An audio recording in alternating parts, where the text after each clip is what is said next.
আসসালামু আলাইকুম dear viewers. আমরা ইংরেজিতে 25টি বহুল ব্যবহৃত সেন্টেন্স নিয়ে আলোচনা করতেছিলাম। এর মধ্যে আমাদের 20টি সেন্টেন্স অলরেডি আলোচনা আমরা করে ফেলছি। আশা করতেছি যে আপনারা অবশ্যই প্র্যাকটিস করতেছেন। তো আজকে আমরা 21তম সেন্টেন্স থেকে 25তম সেন্টেন্স আমরা আলোচনা করব। এরপরে আশা করতেছি যে আমি একদিনই বাকি যে 25টা সেন্টেন্স আছে একসাথে সবগুলো আলোচনা করার চিন্তা ভাবনা করতেছি। হয়তো একদিন গ্যাপ দিয়ে মাঝখানে আপনাদের রিভিশন দিয়ে আমি 25টা সেন্টেন্স নিয়ে একটা ভিডিও বানাবো। এক্ষেত্রে আসলে একটা বোর্ডের দরকার, কিন্তু আমি আপাতত খাতায় করতেছি বিধায় ওইভাবে করতে পারতেছি না। তো যাই হোক, আপনারা আমার পাশে থাকবেন ইনশাল্লাহ। আমি আমার জার্নিটাকে আস্তে আস্তে ভালো কিছুর দিকে যাবে এবং আপনারা আমার সাথে থাকবেন আশা করতেছি। তো যাই হোক, আসলে বিষয়টা হলো বাংলায় কিছু কিছু বাক্য এমনভাবে দেওয়া থাকে যেটার সিমিলার মানে কাছাকাছি কিছু ওয়ার্ড, যেখানে আমরা একই ইংরেজি বাক্য দিয়ে দুইটা বাংলা সেন্টেন্সকে বোঝাইতে পারি। এরকম দুইটা বাক্য আমি অলরেডি আজকে নিছি। যেমন আমার না গেলেও চলবে, অর্থাৎ আমি যদি না যাই সেটা না গেলেও চলবে আর কি। অর্থাৎ আমি না যাওয়ার জন্য অন্য কাউকে পাঠাই বা ফোন করি, সেক্ষেত্রেও চলবে। আবার দেখা গেছে যে আমার যাওয়ার দরকার নেই, অর্থাৎ আমি যাইতাম কিন্তু অলরেডি আমার পরিবর্তে আরেকজন চলে গেছে। কথাটা দ্বারা কিন্তু এইরকমই বোঝা যাচ্ছে। কিন্তু আমরা যদি ভালোভাবে খেয়াল করি, দুইটা সেন্টেন্সের অর্থ কিন্তু বাংলায় যদি আমরা এক জায়গায় করি, অর্থ একটাই কিন্তু হচ্ছে, যে অর্থাৎ আমার না গেলেও এখানে চলবে। তো সহজ বাংলায় যদি আমরা বলি যে আই নিড নট গো, অর্থাৎ আমার যাওয়ার কোনো প্রয়োজন নাই, তাহলে কি একই অর্থ হইল না? যদিও হ্যাঁ, আপনারা যদি মনে করেন যে আমার না গেলেও চলবে, এটার কি আসলে ইংরেজি মানে কোনো সেন্টেন্স অবশ্যই আছে। যেমন I may not have to গো, এটা কিন্তু মূলত হচ্ছে তার মূল সেন্টেন্স। কিন্তু কিছু কিছু ক্ষেত্রে যদি আমরা একটু অ্যাভয়েড করি, এখন আমরা মানে স্পোকেন ইংলিশের ক্ষেত্রে পুরাটাই সবগুলাই যদি মানে সব রুলস মেনে যদি বলতে যাই, শুধু স্পোকেন ইংলিশ কেন, আপনি যদি ফ্রি হ্যান্ডও লিখতে চান সেক্ষেত্রেও সম্ভব না। কারণ আমি আমার জীবনের বাস্তব জীবনের অভিজ্ঞতা থেকে বলি, যেমন আমাদের জীবনে যে কমপ্লিটিং সেন্টেন্স, কমপ্লিটিং হিস্টোরি, তারপর হচ্ছে সামারি, এগুলো আমি দেখছি আমার অনেক ফ্রেন্ড এই গ্রামার সারাদিন পড়ে শেষ পর্যন্ত দেখা গেছে যে সারা জীবন পড়েও ফেল করছে। অনার্স লাইফেও তাই দেখছি, 4 বছরে গেছে অনার্স লাইফে তারা কিছু করতে পারে না। আসলে এটা শিক্ষার জন্য, আমি কারো করার জন্য বলি নাই। অথচ আল্লাহ রহমতে আমি কোনো দিন আমি হচ্ছে মুখস্থ করে কিন্তু পড়িনি, আমি আমার মতো করে পড়ছি।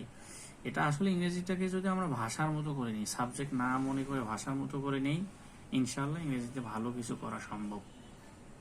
তো তাহলে কি হলো, আমার না গেলেও চলবে ও আমার যাওয়ার দরকার নেই, দুইটাকে যদি আমরা এক জায়গায় করি তাহলে আই নিড নট গো, আমরা এটাই বলবো। তারপরের সেন্টেন্সটা আমরা যদি বলি আমাকে যেতে হতে পারে, এখানে দুইটা জিনিস আছে, একটা সম্ভাবনা আছে আর একটা হচ্ছে বাধ্য। আমাকে যেতে হতে পারে, যেতে হতে পারে একটা সম্ভাবনা আছে। এখন ওই জায়গায় আমার কারো যাওয়ার কথা ছিল কিন্তু সে গেল না, না হলে কি করতে হবে, আমাকে বাধ্যতামূলক যাইতেই হবে। তাহলে কি বোঝাচ্ছে, আমার সম্ভাবনা ছিল, সম্ভাবনাটা তখন কি হয়ে যাবে, বাধ্য হয়ে যাচ্ছে আমি। তাহলে সেক্ষেত্রে দুইটা জিনিস। তো আমরা কিছুক্ষণ আগে মানে এর আগে যে আমরা আগের যে আমাদের ক্লাসগুলো ছিল সেখানে কিন্তু আমরা বলছিলাম যে যদি সম্ভাবনা থাকে তাহলে সেক্ষেত্রে কি হয়, সাবজেক্টের পরে মেয়ে হয়, এটা আমরা বলছিলাম। আর বাধ্য হলে হ্যাভ টু বসাইতে হয়। তাহলে আমাদের এইখানে কিন্তু দুইটাই বোঝাচ্ছে, এই জন্য আমরা দুইটাই ব্যবহার করে এখানে দেখাবো। যেমন আমাকে যেতে হতে পারে, তাহলে আই সম্ভাবনা অর্থে আই এর পরে মেয়ে, আর যেহেতু বাধ্য হচ্ছে এক সময়, তাহলে হ্যাভ টু, যাওয়ার ইংরেজি হচ্ছে গো, তাহলে আই মে হ্যাভ টু গো। তাহলে আমাকে যেতে হতে পারে। এখন যদি আমরা মুখস্থ করি, কিছু কিছু ক্ষেত্রে মুখস্থ করে আমরা প্র্যাকটিস করলাম, দেখা যাবে যে আস্তে আস্তে আমরা এগুলো কিন্তু পারবো। তাহলে কি হচ্ছে, আমাকে যেতে হতে পারে, তাহলে কি হবে, I may have to go. তোমাকে যেতে হতে পারে, তাহলে কি হবে, you may have to go. তার যেতে হতে পারে, he may have to go. He may have হবে না হ্যাজ হবে, এখানে হ্যাজ হবে, কারণ থার্ড পারসন এবং সিঙ্গুলার নাম্বারের ক্ষেত্রে কি হবে, has to go, he May has to subject যদি থার্ড পার্সন হয় এবং সিঙ্গুলার নাম্বার হয় তাহলে কি হবে? হি মে হ্যাজ টু গো। আচ্ছা, যাই হোক, আমি প্রায় চলেই যাচ্ছিলাম, এই কথাটা একটু মনে রাখবেন। প্রায় চলে যাচ্ছিলাম, কিন্তু যাচ্ছিলাম কাজটা তখনও শেষ হয়নি। তাহলে কি হবে? এক্ষেত্রে অ্যাবাউট টু কথাটা ব্যবহার করতে হবে। যাচ্ছিলাম যেহেতু, তাহলে পাস্ট, তাহলে I was about to go. কি করতেছিলাম? চলে যাচ্ছিলাম। চলে যাওয়ার ইংরেজি কি? গো মানে যাওয়া। তাহলে হচ্ছে আমি প্রায় চলে যাচ্ছিলাম, তাহলে I was about to go, মানে আমি প্রায় চলে যাচ্ছিলাম। তাহলে কি হবে? I was about to go. আমরা যদি এই একটা করে সেন্টেন্স 10 বার 12 বার প্র্যাকটিস করি, আবার লিখি একটু করে, ইনশাল্লাহ আশা করি যে ভালো কিছু হওয়ার সম্ভাবনা আছে। এবং আমরা practice makes a man perfect একটা কথায় আছে, অধ্যাবসায়ের ফলে সাফল্য লাভ করে। তাহলে হচ্ছে I was about to go. আমি না গিয়ে পারলাম না, তার মানে কি? আমাকে বাধ্য হয়ে যাইতে হচ্ছে। আমি না গিয়ে পারলাম না, এটা কি হয়ে গেছে? পাস্ট হয়ে গেছে। তাহলে এক্ষেত্রে কি? আমি না গিয়ে পারলাম না, তাহলে কি হবে? আমরা বলছিলাম যে যদি বাধ্য হয়, আইয়ের পরে কি হয়? মে। ওই যে এর আগের সেন্টেন্সে কিন্তু বলছিলাম বাধ্য হলে সাবজেক্টের পরে মে হয়, কিন্তু পারলাম না তার মানে পাস্ট হয়ে গেছে, না গিয়ে পারলাম না অর্থাৎ পাস্ট হয়ে গেছে। তাহলে ক্যান, কুড, তাহলে এগুলানে ক্যানের পাস্ট ফর্ম হচ্ছে কুড। বাধ্য হলে সেক্ষেত্রে কি হবে? কুড হবে। বাধ্য হলে কি হবে?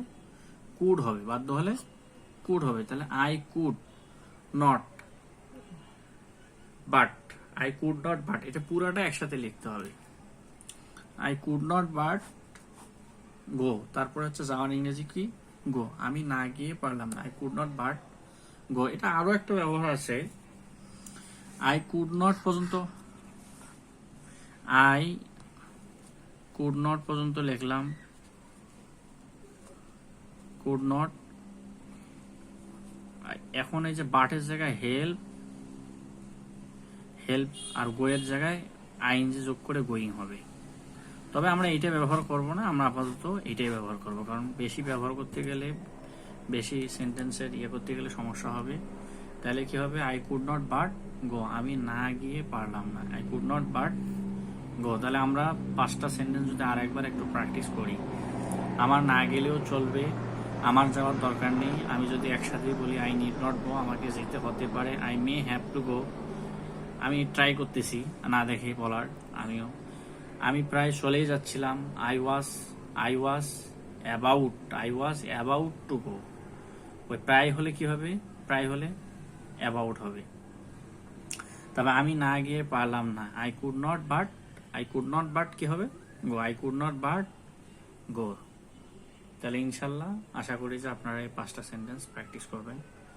ভবিষ্যতে আমি চিন্তা করতেছি 25টা সেন্টেন্স একসাথে নিয়ে আসবো পরের ক্লাসে, না হলে অন্য কোনো সহজ সেন্টেন্স নিয়ে আসবো, তারপরে পরে এক সময় যখন বোর্ড হবে তখন একসাথে হয়তো বা নিয়ে আসবো। আশা করি সবাই পাশে থাকবেন ইনশাল্লাহ। আসসালামু আলাইকুম।